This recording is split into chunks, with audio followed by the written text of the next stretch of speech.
चाहे जितना पढ़े लिखे हो, चिंता, भय, शोक, घबराहट, ये आपको दंड भोगना पड़ेगा जब तक आप भगवान से चित्त को नहीं जोड़ोगे। और भगवान से चित्त जोड़ते ही निर्भय, निशोक, निश्चिंत, विपरीत भावना का त्याग और आनंद की अनुभूति। अगर भगवान का भरोसा जागृत हो जाए तो जैसे मन कहता है कहीं ऐसा हो गया तो श्री भगवान है ना।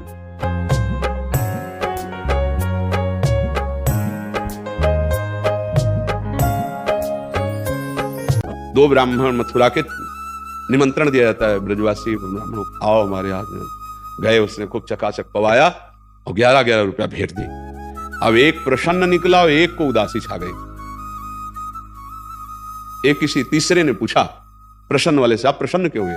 बोले आज यार भोजन ही का जुगाड़ नहीं था, भगवान की कृपा से भोजन भी हुआ, 11 रुपया भी मिले। बोले आप उदास क्यों हो?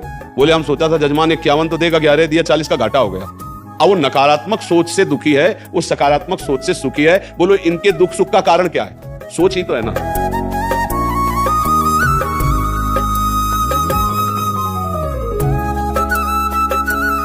कर्म तुम करोगे तो तुम्हारी गति बढ़िया बन जाएगी, कर्म गलत करोगे तो तुम्हारी गति बिगड़ जाएगी। ऐसे भेष रख लिया, कर्म गलत करोगे तो दुर्गति हो जाएगी, कर्म अच्छे करोगे तो सदगति हो जाएगी। तो अपने मन पे काबू पाने के लिए अच्छे कर्म करने चाहिए, अच्छा भोजन पाना चाहिए, अच्छे लोगों का संग करना चाहिए, खूब नाम जप करना चाहिए, तब सब ठीक हो जाता है।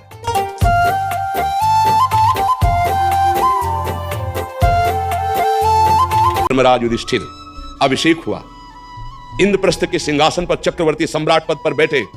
कपटियों ने कपट करके परास्त किया। 12 वर्ष का वनवास, 1 वर्ष का अज्ञातवास, परिणाम भारी कष्ट सहा। ऐसे महारथियों को छुप के रहना पड़ा, लेकिन परिणाम फाइनल पे आइए तो चक्रवर्ती सिंहासन पर महाराज युधिष्ठिर बैठे, उनके कुल में कोई नहीं रह गया।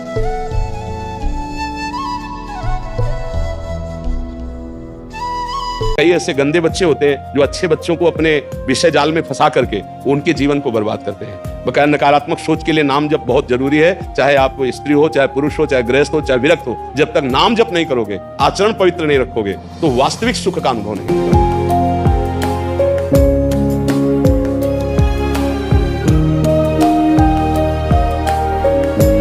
बच्चों को चाहे माता पिता से दोस्त जैसा व्यवहार करें और माता पिता को चाहिए कि बच्चों से दोस्त जैसा व्यवहार करें। दोनों सामने आमने सामने बैठकर उनके हृदय की बात को जानें और उनको दोस्ती की तरह सपोर्ट करें, तो आगे बढ़ सकते हैं, वो दलदल में फंसे हुए निकल सकते हैं।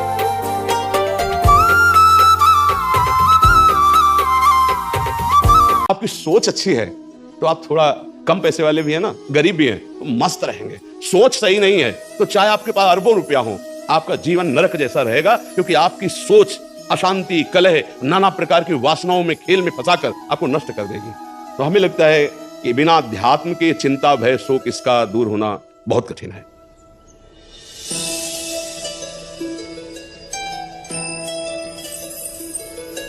हम राम चरित्र गाते हैं।